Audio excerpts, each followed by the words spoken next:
जी, शिकोंगनी जी तो कैसे? I am Rahul from diploma years. जैसा कि हम लोग प्रीवियस वीडियो में हम 90 बेसिक प्रॉब्लम सेट का 5th प्रॉब्लम सॉल्व किए थे। आज की इस वीडियो में हम 6th प्रॉब्लम को सॉल्व करने की कोशिश करेंगे। अगर अभी तक आपने चैनल को सब्सक्राइब नहीं किया है तो प्लीज़ सब्सक्राइब कर लीजिए। चलो कि वीडियो को स्टार्ट करने से पहले हम देख लेते हैं कि इसका फ्लो क्या रहने वाला है। तो सब फर्स्ट ऑफ ऑल हम डिस्कस करेंगे प्रॉब्लम स्टेटमेंट को, देन हम अप्रोच की बात करेंगे, नेक्स्ट हम उसकी कोड को देखेंगे एंड ड्राई रन भी करेंगे। ठीक है, जो लास्ट होगा उसकी टाइम कम्प्लेक्सिटी की बात करेंगे। तो चलिए वीडियो को स्टार्ट करते हैं। तो सबसे पहले हम इसके प्रॉब्लम स्टेटमेंट की बात करें तो जो मेरा प्रॉब्लम स्टेटमेंट है वो क्या कह रहा है कि सर्च एलिमेंट इन द अरे। ठीक है, कि मुझे एक एलिमेंट को सर्च करना है अरे में। ठीक है, तो मुझे एक अरे गिवन होगा। ठीक है, तो जो मेरा टास्क होगा कि फाइंड आउट करना है कि जो मेरे गिवन एलिमेंट है क्या अरे में प्रेजेंट है नहीं। ठीक है, तो उसके लिए हम एक एग्जांपल्स के थ्रू समझने की कोशिश करेंगे। तो जो मुझे एक अरे एग्जांपल्स में एक n की इक्वल टू 4 है तो मुझे एक अरे गिवन होगा। ठीक है, जो अरे है वो है 1, उसमें जो एलिमेंट है 1 2 3 4। ठीक है, उसकी अगर हम इंडेक्सिंग कर लें तो 0 1 2 3। ठीक है, तो मुझे एक की दिया होगा, की वैल्यू यहाँ पे x की वैल्यू 3 है। ठीक है, की मीन्स x। ठीक है, तो मुझे इसको की वैल्यू को इसमें हम सर्च करेंगे क्या ये इसके अरे में प्रेजेंट है नहीं। अगर प्रेजेंट होगा देन उसकी हम रिटर्न कर देंगे अरे का इंडेक्स। ठीक है, अरे का इंडेक्स रिटर्न कर देंगे। अगर प्रेजेंट नहीं होगा देन हम क्या रिटर्न करेंगे -1। ठीक है, तो ये तो होगी मेरा प्रॉब्लम स्टेटमेंट की बात। देन हम इसके हम अप्रोच की बात करें। ठीक है, तो मेरा जो अप्रोच होगा लीनियर सर्च के थ्रू। ठीक है, लीनियर सर्च। तो इस अप्रोच में फर्स्ट ऑफ ऑल हम डिस्कस करेंगे कि इसका इंट्यूशन क्या रहने वाला है। ठीक है, तो जो मेरा इंट्यूशन होगा उसको हम अरे को सिंपली एक बार ट्रैवर्स करेंगे। उसके बाद चेक करेंगे कि जो अरे का एलिमेंट है क्या वह उसके की से मैच करता है नहीं। उसकी की अगर उस अरे में प्रेजेंट है, ठीक है, तो देन उस एलिमेंट की इंडेक्स की वैल्यू को हम रिटर्न कर देंगे, इंडेक्स को रिटर्न कर देंगे। ठीक है, अगर नहीं होता है तो -1 रिटर्न करेंगे। ठीक है, ये तो हो गया मेरा इंट्यूशन। देन हम सेकंड उसकी अप्रोच की अगर बात करें, अप्रोच बेसिकली एल्गोरिथम को बोलते हैं।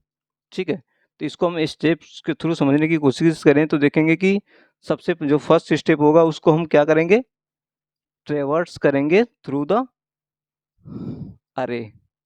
ठीक है, अरे को हम ट्रेवर्स करेंगे। जो सेकंड होगा कि उसमें हम चेक करेंगे कि अरे के करंट एलिमेंट पे, ठीक है, अरे के करंट एलिमेंट जो वैल्यू है क्या मैच करती है की से। की मीन्स एक्स। ठीक है, जो कि इनपुट में दिया हुआ है कि अगर मैच करता है देन हम रिटर्न के क्या करेंगे, उसकी उस करंट एलिमेंट की इंडेक्स वैल्यू को हम रिटर्न कर देंगे। ठीक है, ये तो हो गया अप्रोच की बात। देन अगर हम इसके थर्ड कोड की बात करें तो हम कोड कर लेते हैं। तो मुझे अप्रोच में मैंने डिस्कस किया था कि सबसे पहले हम अरे को ट्रैवर्स करेंगे। ठीक है, तो ट्रैवर्स करने के लिए हम एक हमें लूप चलाना होगा।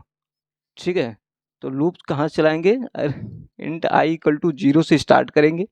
आई के लास्ट n की वैल्यू अगर n तक जाएंगे, इसमें इनपुट में अरे की वैल्यू n की वैल्यू 4 दी हुई है। ठीक है, उसके बाद आई की वैल्यू को हम एक इंक्रीज करते जाएंगे।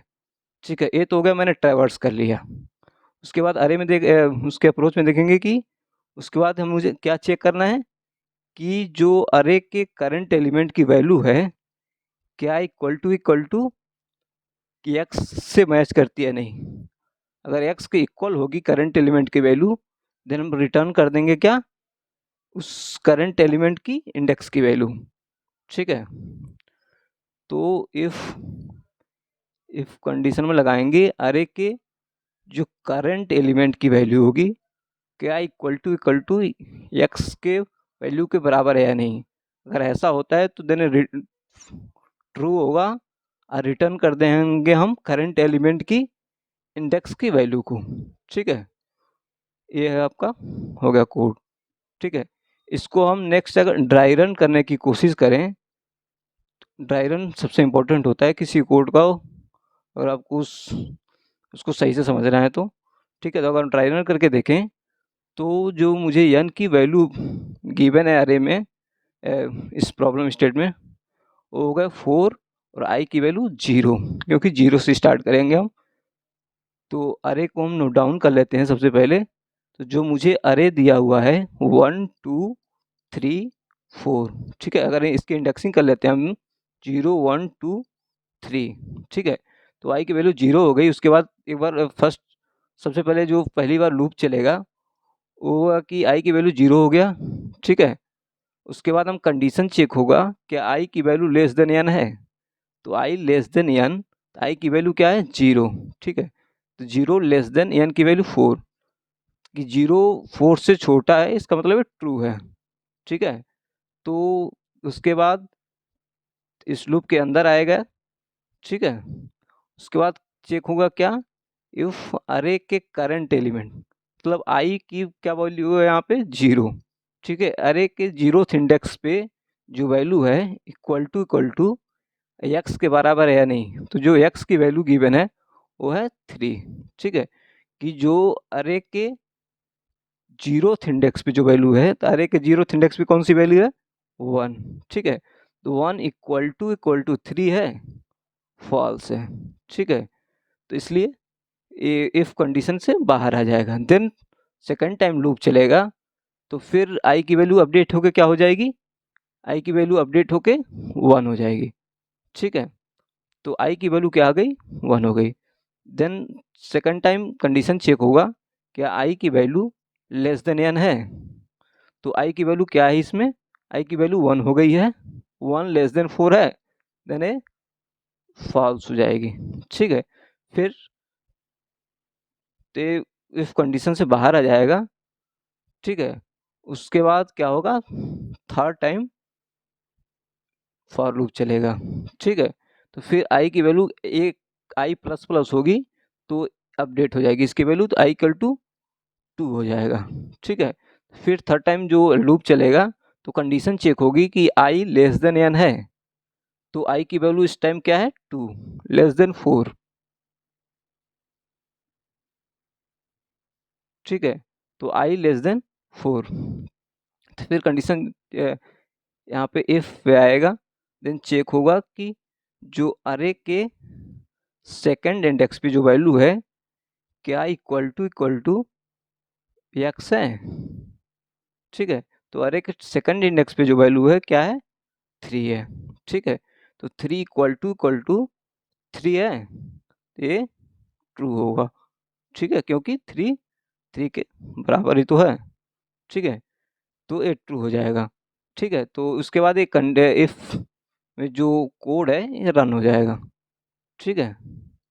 तो क्या रिटर्न होगा, रिटर्न होगा आई की वैल्यू। आई की वैल्यू क्या है 2 है, ठीक है। तो 2 रिटर्न हो जाएगा, यही मेरा आउटपुट हो जाएगा, आउटपुट इक्वल टू 2, क्योंकि यहाँ पे जो मुझे रिटर्न करना था उसकी इंडेक्स वैल्यू को रिटर्न करना था। तो मुझे इससे आउटपुट मतलब 2 है। तो इससे पता चला है कि जो 3 एक्स की वैल्यू एक्स की वैल्यू 3 है वह सेकंड इंडेक्स पे प्रेजेंट है, ठीक है। इस अरे के सेकंड इंडेक्स पे प्रेजेंट है। तो ये तो मैंने कोड करके उसको ड्राई रन करके देख लिया।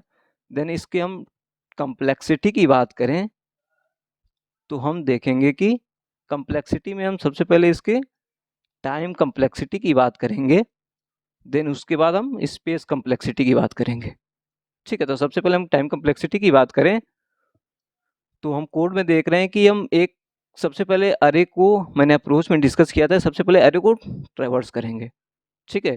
तो ट्रैवर्स करेंगे तो देख रहे हैं कि हम इस जो मैंने फॉर लूप लगाया था वो अरे के 0th इंडेक्स से स्टार्ट हो रहा है n तक। अरे की वैल्यू अगर n की वैल्यू अगर 100 होगी तो लूप जो होगा 100 टाइम चलेगा, कि मतलब इसकी इसमें जो वैल्यू यहाँ पे कोड एग्जीक्यूट होगा वो उसके इनपुट पे डिपेंड कर रहा है, ठीक है। तो अगर इनपुट n की वैल्यू 100 है तो 100 टाइम चलेगा। तो इसलिए इसकी जो कम्प्लेक्सिटी होगी वो बिग O ऑफ n होगी। इस कोड का जो वर्स्ट केस टाइम कम्प्लेक्सिटी होगी बिग O ऑफ n होगी, ठीक है। देन इसके हम स्पेस कम्प्लेक्सिटी की अगर हम बात करें कम्प्लेक्सिटी, तो हम देखेंगे कि इस कोड में मैंने देखा कि कोई भी हम एक्स्ट्रा स्पेस यूज नहीं कर रहे हैं, ठीक है। इसकी केवल एक बार हम ट्रेवर्स कर रहे हैं, उसके बाद उसको हम वैल्यू को हम रिटर्न कर दे रहे हैं।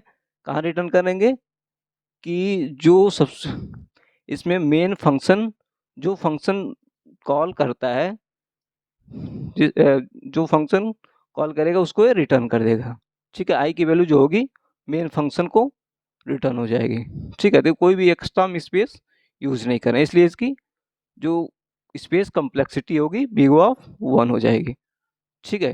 ये तो होगी इसकी, मैंने देख लिया कोड करके। उसके लास्ट मैंने कम्प्लेक्सिटी भी देखी कि जो टाइम कम्प्लेक्सिटी आ रही है वो बिग O ऑफ n आ रही है, और जो स्पेस कम्प्लेक्सिटी आ रही है वो बिग O ऑफ 1 आ रही है। तो thank you for watching till the end, bye bye, take care, see you soon in next video.